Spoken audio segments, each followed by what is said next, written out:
The San Francisco Giants unfortunately dropped the second game of the three-game series by a final score 4-2 against the Miami Marlins. And this was a really frustrating game. Madison Bumgarner pitched very brilliantly in this one and, gave the Giants a really good chance to win. And unfortunately, in a tie ball game, 2-2 in the eighth inning, Sean Anderson got roughed up for a couple of runs, and the Giants weren't able to rally back. The offense had 8 hits in this one, and so they did a good job setting the table. And something that we did in the first game, obviously set the table a lot, but didn't capitalize, on the base hits that was going to knock in a pair or, really, again, do some damage on the scoreboard, put up some big-time runs, and, be able to pick up a victory. And so, nevertheless, it was a very close ball game, very intense there, and it just kind of got away towards the end. So now let's get more into this game. So Madison Bumgarner did take the ball in this one for your Giants, and he pitched very well, pitching 7 innings. He allowed 4 hits. He gave up 2 earned runs, and so that came in the 7th inning when he gave up a 2-run home run.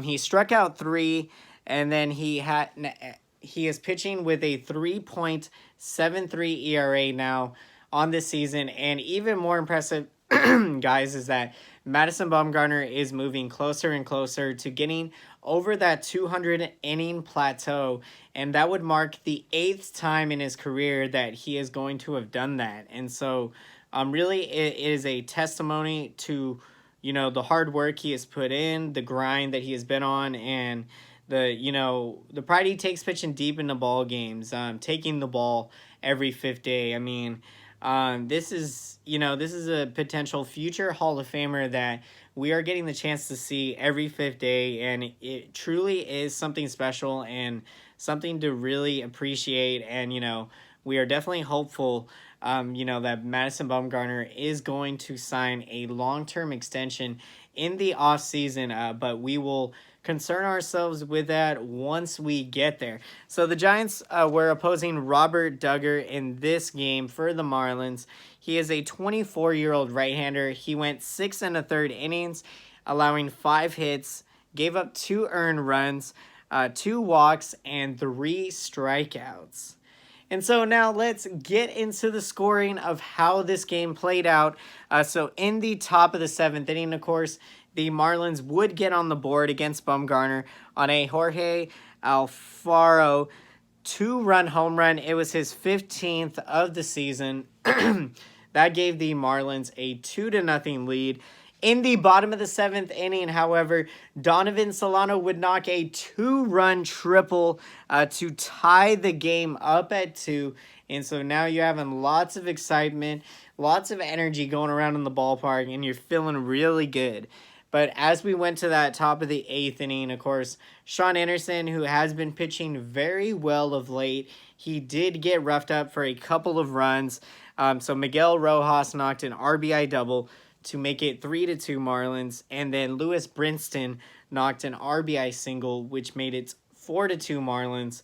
And again, the offense, they were able to set the table, but just couldn't get the big base hit that they needed, and so we couldn't come back from this deficit. Dropped the second game of the series 4-2.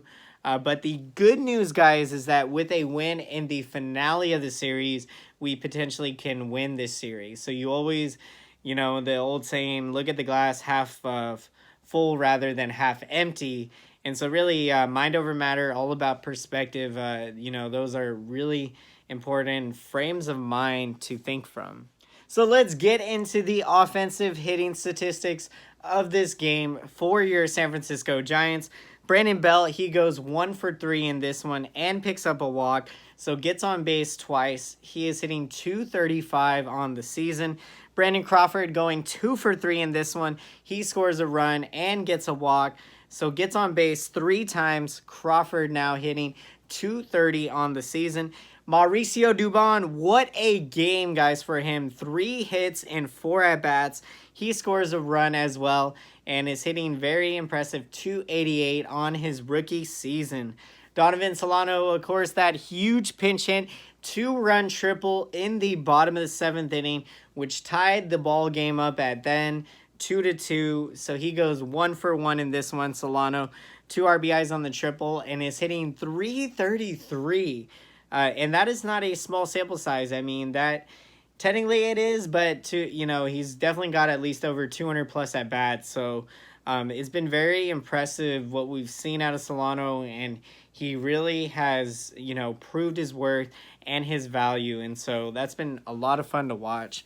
And so now let's get to the bullpen pitching statistics of this game for your San Francisco Giants. So following those magnificent 7 innings pitched by Bumgarner, Fernando Abad came into the game. He pitched a third of an inning, not allowing a hit or a walk, struck out 1, and he has got an ERA of 5.00. Sean Anderson, of course, would get roughed up in the 8th inning, pitching a third of an inning, allowing 3 hits, 2 earned runs. He has got a 5.26 ERA on the season. And then Gustave, he went an inning and a third, didn't give up a hit or a walk. Of course, did not give up an earned run, and he has got a very impressive 1.69 ERA. So Gustave is definitely proving himself to potentially earn a spot on this 2020 bullpen. And so really what you're seeing towards the end of the season now, guys, is that these young players, they're playing for next year. They're playing to make an impression, and so every at-bat, every game is meaningful right now. And so that's what makes these games fun to watch, is that these players are trying really hard.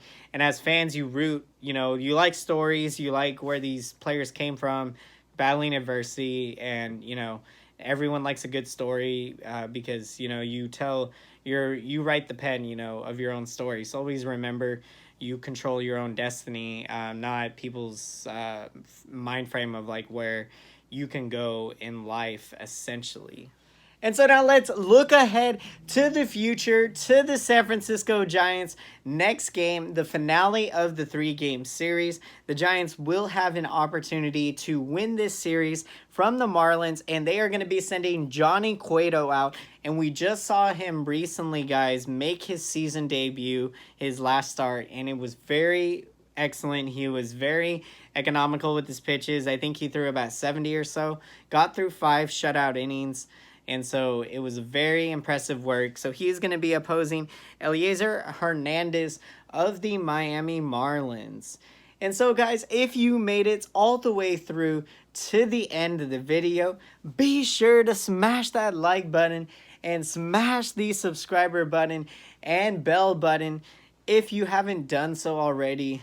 If you would like to be notified when new videos are posted from me. And I want to take this time out, guys, to thank all of you for watching my videos. I appreciate it so much, and I love interacting with you guys in the comment section about Giants baseball. What a fun year it was. We, of course, had some great times, some great memories this year that we were able to share together throughout the season. And, I couldn't be more thankful to have had those experiences with you guys, and looking forward into the future. It would be cool someday down the line, maybe we could possibly do some type of meetup. It could be in the cards. We'll see how that goes. But let me know what your guys' thoughts are. And as always, until next time, I will see you all again. Thank you so much for watching, and have a great day.